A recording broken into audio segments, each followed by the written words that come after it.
안녕하세요. 독일교회 초등부원인 여러분. 저희가 지난 시간에는 왜 기도를 해야 되는지에 대해서 배웠습니다. 왜 우리가 기도를 해야 될까요? 그것은 아주 명확했어요. 첫 번째는 하나님께서 우리에게 그렇게 기도하라고 명령하셨기 때문이에요. 왜 하나님께서 그러면 명령을 하셨을까요? 하나님은 우리를 위해서 예수 그리스도를 보내주셨어요. 우리는 예수 그리스도를 통해서 죄에서 자유함을 얻게 되었죠. 그렇기 때문에 그 죄에서 자유함을 받은 그 은혜에 대해서 감사하는 그 표시로 기도를 하라고 명하셨던 거예요. 그리고 두 번째, 하나님께서는 이 기도를 은혜의 수단으로 주시면서요, 기도를 통해서 성령의 간구함을 구하라고 그랬어요. 왜 성령의 간구함을 구해야 될까요? 그것은 우리가 바울이 이야기했던, 바울이 가르쳤던 그 가르침에 따라서 배웠습니다. 바울이 우리에게 기도할 때는 쉬지 말고 기도하라고 그랬어요. 왜 지속적으로 쉬지 않고 기도해야 될까? 그것은 우리가 살아가는데 그리스도인을 살기에는 너무너무 많은 유혹들이 있다는 거예요. 내 안에서 시기, 질투, 그리고 뭔가 할 때마다 그것을 하기 싫어하는 마음들, 게으름들이 불쑥불쑥 일어나는 거예요. 그렇기 때문에 쉬지 말고 기도하라는 거죠. 성령님께서 주시는 힘으로 그것을 이겨내라는 거예요.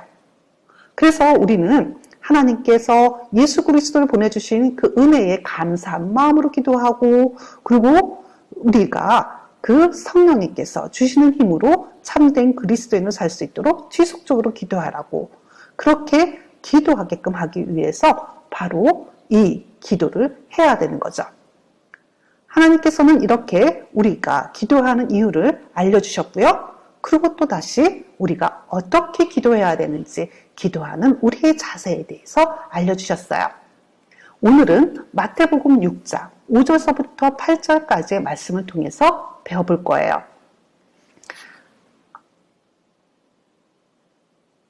예수님께서는 마태복음 6장에서 바로 이 5절에서 8절까지 이 말씀을 통해서 우리가 어떤 자세로 기도해야 되는지를 가르쳐 주셨어요.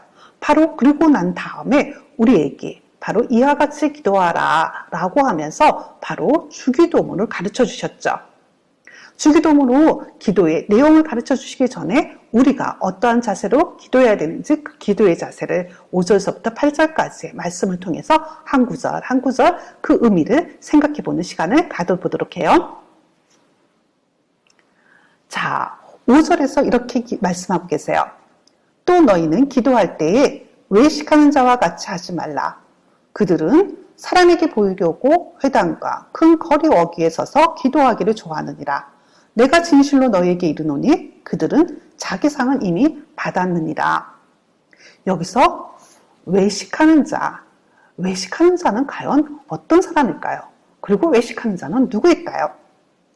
외식하다라는 말, 밖에 나가서 외식하는 거, 그런 외식이 아니라요. 이 외식하는 자는 다른 말로 한다 그러면 위선자라고 할 수 있을 것 같아요. 위선자는 자기 마음을 속이는 거죠. 그리고 그 속이는 것을 반대로 이야기하게 되는 사람들을 우리가 위선자라고 얘기해요. 진리에서 벗어난 사람, 그런 사람들처럼 기도하지 말라는 거예요. 그러면 이 외식하는 자를 어떤 사람이라고, 누가 외식하는 자라고 지금 이 5절에서 말씀하고 있을까요? 눈을 크게 뜨고 이 외식하는 자가 누구인지 한번 찾아볼까요? 예, 바로 사람에게 보이려고 라고 했어요. 기도하는 사람 가운데 외식하는 자는 바로 누구인가 하면 사람에게 보이려고 기도하는 사람이라는 거예요. 그러니까 사람에게 보이려고 기도하는 것은 진리에서 벗어났다라는 거죠. 그렇기 때문에 우리는 사람에게 보이는 것, 사람을 대상으로 기도하는 것이 아니라 바로 기도의 대상을 바로 알아야 된다는 거죠. 바로 우리에게 가르치고 있는 것은 기도의 대상인 하나님을 바로 알아야 된다라는 겁니다. 그러면 우리가 하나님을 어디에서 알 수 있을까요? 하나님을 올바로 알고 싶은데 우리는 얻은 것을 꼭 찾아서 봐야 될까요? 예, 너무너무 다들 잘 알고 계세요. 성경이죠. 바로 성경. 그 성경에서 우리를 하나님이 어떤 분이신지를 바로 알아야 된다는 거예요. 하나님은 우리가 강구해야 할 것을 모두 성경에서 알려주셨어요. 이 성경에는 우리가 강구해야 되는 내용들이 다 들어있죠. 그리고 우리가 기도를 어떻게 해야 되는지도 또한 성경에서 가르쳐주고 있습니다. 그래서 우리는 하나님이 구하라 하신 것을 어떻게 구해야 될까요? 성경이 구하라고 명한 것을 어떠한 마음으로, 어떠한 자세로 구해야 될까요? 바로 마음을 다하여서 하나님께 구해야겠죠. 자, 그러면 6절을 다 같이 한번 읽어볼까요? 너는 기도할 때에 내 골방에 들어가 문을 닫고 은밀한 중에 계신 내 아버지께 기도하라. 은밀한 중에 보시는 내 아버지께서 갚으시리라. 지금 5절에서 위선자처럼 기도하지 말라 그랬어요. 그러면 위선자처럼 사람에게 보이려고 기도하지 말고 너희는 기도의 대상인 하나님을 바로 알고 기도하라 그랬어요. 그래서 골방에 들어가서 아버지께 기도하라는 거죠. 하나님 아버지께. 근데 여기에서 그 하나님이 어떤 분인지를 알려주고 있어요. 하나님은 어떻게 설명하고 있나요? 맞아요. 바로 은밀한 중에 계시다라고 그랬어요. 우리가 믿는 하나님은 은밀한 중에 계세요. 은밀한 중에 계시다라는 게 무슨 뜻일까요? 바로 그 하나님께서 숨어 계세요. 하나님은 우리의 눈으로 보실 수 없는 분이에요. 하나님은 영으로 계시기 때문에 숨어 계셔요. 그래서 숨어 계셔서 우리가 안 보고 계시는 게 아니라, 그래서 우리가 기도하는 것을 듣지 못하고 계시는 것이 아니라 그 숨어 계신 그 하나님께서 어떻게 하시냐면 바로 숨어 계시는 중에 보고 계시다라는 거예요. 일하고 계셔요. 우리가 믿는 하나님은요, 숨어 계시지만 보고 계시고요. 그리고 우리의 기도를 듣고 계시고요. 그리고 그뿐만 아니래요. 네 아버지께서 갚으시리라 그랬어요. 기도를 들어주신다는 거예요. 승인해 주시겠다라는 거예요. 허락해 주시겠다라는 거예요. 갚으시라는 말의 의미 기억하실 필요가 있어요. 하나님은 바로 일하고 계신 분이에요. 그렇기 때문에 하나님의 일하심을 우리가 바로 알아야겠죠. 하나님께서 우리를 하신 일을 분명하게 알아야 돼요. 그러면 하나님께서 우리를 위해서 하신 일, 그것은 무엇일까요? 성경이 우리에게 하나님께서 하신 일, 우리를 위해서 하신 일, 그것을 가르치고 있는 것은 과연 무엇일까요? 우리는 이것을 이미 배웠습니다. 바로 성경이 우리에게 가르치고 있는 아주 귀중한 이야기가 그 안에 담겨 있었죠. 그것은 바로 우리를 위해서 십자가에 달려 돌아가신 예수 그리스도의 구속의 사역이었어요. 예수님은 바로 우리를 위해서 십자가에 달려 돌아가셨고요. 그 예수님을 하나님께서 이 땅에 보내주셨죠. 바로 그 구속의 사역을 정확하게 알고 있어야 돼요.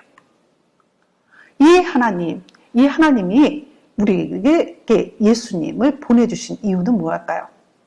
바로 우리의 죄 때문이죠.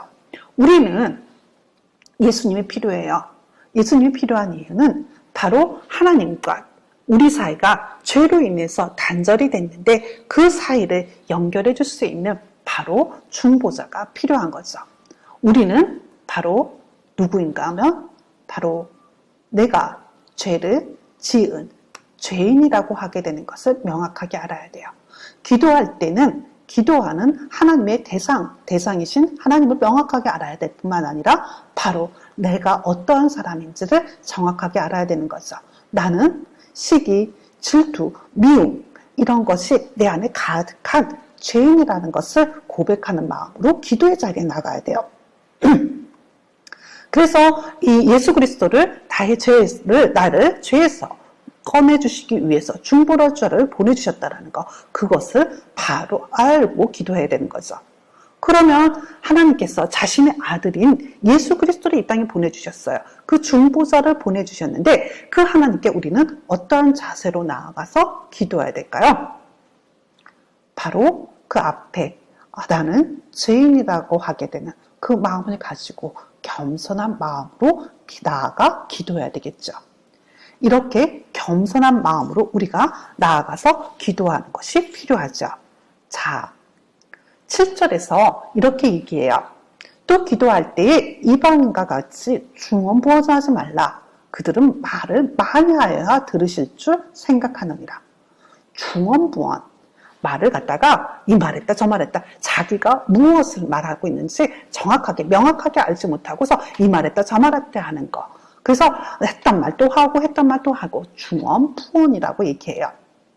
그래서 이 이방인들은 말을 많이 해야지만 그렇게 해서 하나님이 들어주신다 그렇게 생각하는 거예요. 그렇지 않다라는 거예요.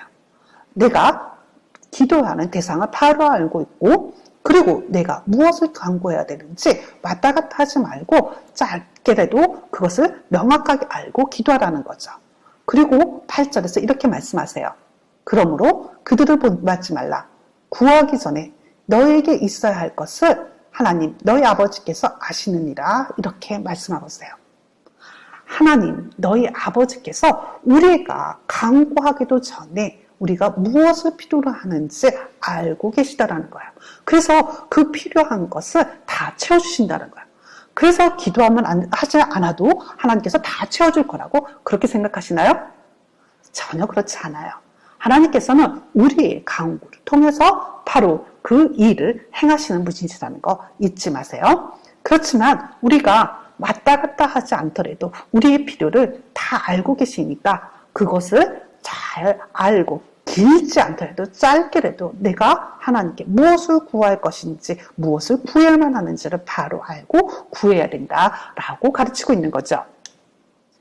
하나님은, 우리가 믿는 하나님은 어떤 하나님이시냐면 바로 땡땡 하신 땡땡땡이세요. 그렇기 때문에 우리가 기도를 드리는 것을 다 듣고 그것을 다 들어서 그것을 이루게 해주시는 분, 그렇게 하실 수 있는 분, 그런 분이시기 때문에 땡땡하신이에요. 그리고 우리가 필요로 하는 것을 이미 다 알고 계셔서 그것을 다 채워줘 가시는 분이에요. 바로 하나님은 어떤 분이시냐면 전능하신 아버지이시죠. 그래서 전능하신 하나님, 그리고 우리 아버지신 하나님을 우리는 믿고 있는 거예요. 자, 이 전능하신 아버지 하나님께서 우리에게 기도를 할 때 어떠한 마음으로 기도해야 되는지, 그리고 우리 기도를 다 들어주신다는 약속의 증표로 하나를 주셨어요. 그것이 무엇인지, 그것이 가장 중요해요.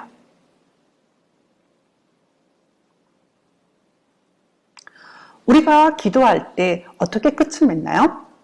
여러분들 기도할 때, 어른들이 기도할 때요, 맨 마지막에 기도할 때 끝맺는 것이 있어요. 그 기도할 때 끝맺는 것이 굉장히 중요합니다. 여러분 다 알고 계실 거라 생각이 드는데요. 바로 예수님의 이름으로 기도합니다요. 우리가 기도를 할 때 맨 마지막에 예수님의 이름으로 기도한다라고 하게 되는 이 문구를 꼭 하고 난 다음에 아멘이라고 하게 되는 것으로 끝을 맺게 되죠. 예수님의 이름으로 기도합니다라고 하게 되는 이 말의 의미는 바로 하나님께서 우리 중보자 예수 그리스도의 공로로 말미암아서 우리의 기도를 들어주신다라고 하게 되는 증표가 되는 거죠. 그 확실한 믿음의 표현이 바로 예수님의 이름으로 기도합니다예요. 내가 예수님의 이름으로 기도합니다라고 마지막에 해야 되는 것은 내가 지금까지 간구한 모든 거, 그 예수님의 공로에 힘입어서 하나님께서 다 들어주실 거라고 하는 그 믿음, 그 믿음의 고백인 거죠. 그렇기 때문에 우리 기도할 때 마지막에 예수님의 이름으로 기도합니다. 이렇게 고백하면서 그 믿음을 표현하면서 기도를 마치도록 해요. 자, 오늘 우리는 어떻게 기도해야 되는지에 대해서 배웠어요. 바로 하이델베르크 신앙교육서 117문에서 바로 우리가 어떻게 기도해야 되는지에 대해서 가르쳐주고 계세요. 하나님께서 기뻐하시고 들으시는 기도, 그 기도는 어떤 기도일까요? 첫 번째, 말씀으로 자신을 계시하는 신 유일한 참 하나님께서 우리에게 구하라고 명한 모든 것을 마음을 다하여 기도해야 돼요. 그 모든 것을 구하라고 했던 것은 성경에 나와 있죠. 그리고 예수님께서 바로 주기도문을 통해서 가르쳐 주셨어요. 자, 둘째, 우리가 죄인이라는 것을 똑바로 알아야 돼요. 그래서 예수님이 필요한 존재라는 것을 똑바로 알아야 되죠. 그 예수님을 하나님께서 우리에게 보내주셨어요. 둘째, 우리 자신의 부족과 비참함을 똑바로 철저히 깨달아 그의 위험 앞에서 겸손히 구해야 합니다. 그 다음에 세 번째, 비록 우리는 받을 자격이 없지만 하나님께서 그의 말씀에서 우리 주 그리스도 때문에 우리의 기도를 분명히 들어주신다는 이 확실한 약속을 가지고 있습니다. 하나님께서는 약속해 주셨어요. 예수 그리스도의 공로로 인해서 너희들의 기도를 들어주시겠다라는 거죠. 이루어주시겠다라는 거죠. 그 믿음, 그 약속의 표징이 바로 무엇이라 그러냐면 예수님의 이름으로 기도한다라고 하게 되는 그 마지막 구문인 거죠. 그 구문 잊지 말고 그 의미를 마음속에 새기면서 우리 다 함께 기도의 자리에 나아가는 동일교회 초등부 어린이들이 되었으면 좋겠습니다.